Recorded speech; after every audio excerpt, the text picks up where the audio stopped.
पहले मेरे घर वालों ने मेरा रिश्ता तोड़ा और अब तुम तोड़ रही हो प्रेम को मेरी बेटी से शादी करने के लिए। उत्स सच्चाई आप लोगों के सामने है।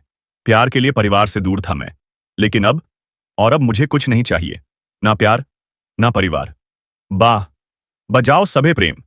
प्रेम, प्लीज सुनो, मेरी बात सुनो। प्रेम, अनुपमा ने किया। माही को अपनी जिंदगी से दफा दिखाया। कृष्ण गूंज से बाहर जाने का रास्ता।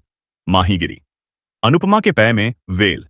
जी हां, सही सुना आपने। बता दें कि सीरियल अनुपमा के आने वाले एपिसोड में हम सभी देखेंगे कि माही अनुपमा के सामने खुद को सही ठहराने की कोशिश करती है, लेकिन अनुपमा उसकी एक नहीं सुनने को तैयार होती है। और अपने अतीत को याद करते हुए अनुपमा माही से कहती है कि उसने पहले भी ऐसा धोखा देखा है, तब उसकी लाइफ थी और जो कुछ भी हुआ उसके साथ हुआ।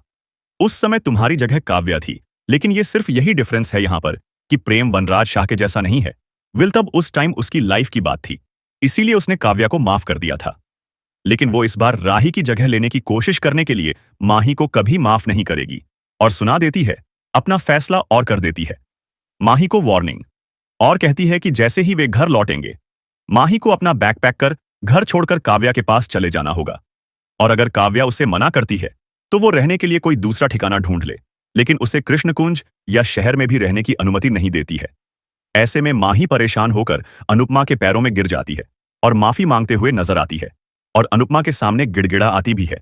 उसे बिना माफ किए यहां पर अनुपमा चली जाती है, वहां से और टूट जाता है यहां पर माही का दिल। वहीं अनुपमा यह सोच सोचकर परेशान होती है कि कहीं राही की किस्मत उसके जैसा ना बन जाए। वेल, आपका क्या है कहना इस अपकमिंग ट्रैक को लेकर?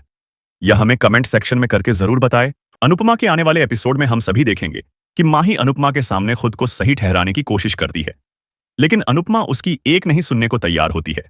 और अपने अतीत को याद करते हुए अनुपमा माही से कहती है कि उसने पहले भी ऐसा धोखा देखा है, तब उसकी लाइफ थी। अनुपमा के आने वाले एपिसोड में हम सभी देखेंगे कि माही अनुपमा के सामने खुद को सही ठहराने की कोशिश करती है, लेकिन अनुपमा उसकी एक नहीं सुनने को तैयार होती है। और अपने अतीत को याद करते हुए अनुपमा माही से कहती है